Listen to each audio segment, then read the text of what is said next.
Welcome to my office desk. Well, one of them anyway. I do have one at the New Saints. This is my home office, and I'm beginning my seventh season working in football. This is where it all takes place as far as this side of the operations are concerned. And you can't see from where you are, but I'm surrounded by football memorabilia from my own personal journey in the beautiful game. But on my desk right now, let me just grab a number of things to show you. A bottle of water. We've played Wolves several times in behind closed doors friendlies. One of the times we were at Compton, and in the fridge they said help yourselves, and there was a branded bottle there of water. Likewise here, when we played the champions of Croatia, HMK Rijeka, in the Champions League, I also got that for my collection. And how about this as well, for a pair of boots. New Zealand international Greg Draper scored his 100th league goal for the New Saints wearing this actual pair of boots. He gave them to me for my collection, and of course, as you can see, I got them signed as well. Lots of other things also in the room in general. I do enjoy working in the game of football, and although the players aren't back yet training due to the current coronavirus situation, nevertheless, there has been transfer activity. So I've been on the website, the club website. Therefore, I've officially started my seventh season working in the game.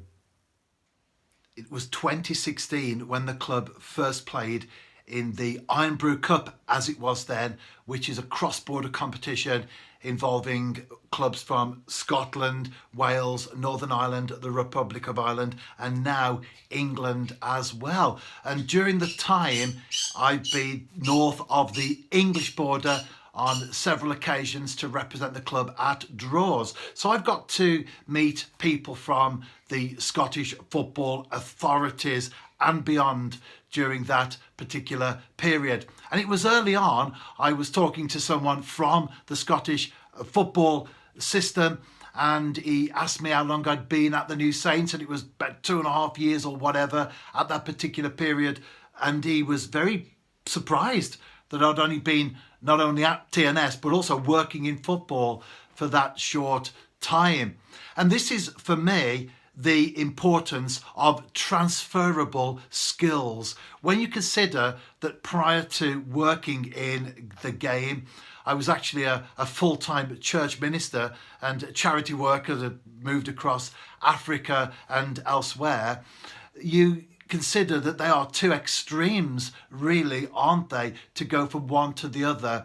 But when you then dig a little bit deeper, you actually find that there are lots of skills that you can take from one to the other. For example, writing, creative writing, understanding grammar, punctuation, whether you're writing about religious events or football matches, it's still the same principle in essence. Talking to people as a minister, and especially in Africa, I've spoken to groups of hundreds on numerous occasions and into the thousands and even tens of thousands as well. So the confidence that comes from that and the skill development that comes as a result of that, it's then easy to just transfer it into a different situation. And I want to say the importance of transferable skills, especially for young people. You may be working in a warehouse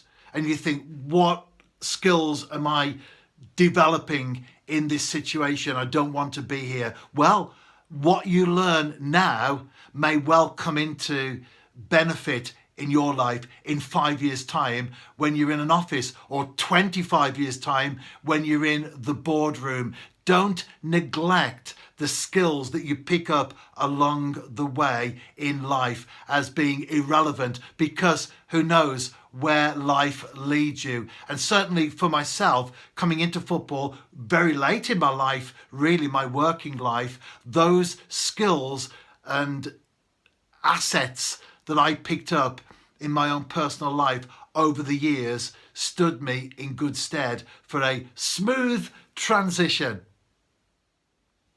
And what about the future on a personal level? That's a question that I'm asked quite often. Where do I see my own future going? Well, when I got involved in football, it did take me some considerable time to get to grips with the fact that I was on a career change, because it is one extreme to the other when you think about it.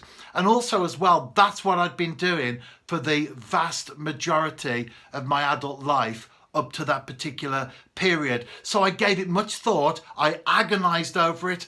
I not tossed and turned at night in bed, but I gave it a lot of thought. I had to be sure that I was doing the right thing. Now that may sound like a silly thing to say almost for most people, because to work in the world of football is a great privilege. There's no doubt about it. But regardless of what you do in life, you have to make sure that you are making the right decision. And I knew that after some time, and therefore once I knew that, I was able to embrace my new career with total passion, because I knew that that was the new direction for my life. It's important to know what we called into. It's important to know that we are in the right place at the right time. What about the future?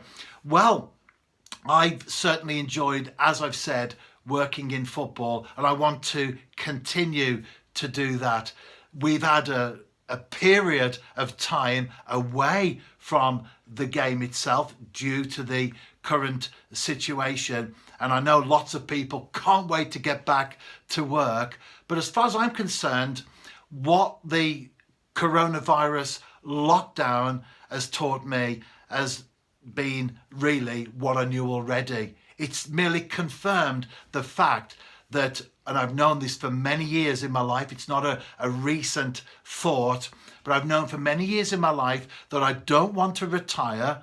I want to carry on working, but as I get older, then I do want to go part-time or semi-retired, however you want to look at it. If you're 29, then you probably have a mortgage, a family, and you need the income to continue full-time.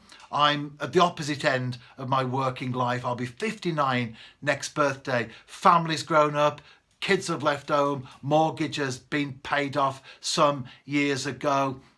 So I'm at an opposite end of the spectrum, but the fact remains that I do enjoy working in football, and I want to continue that as long as my body and my mind allow me to.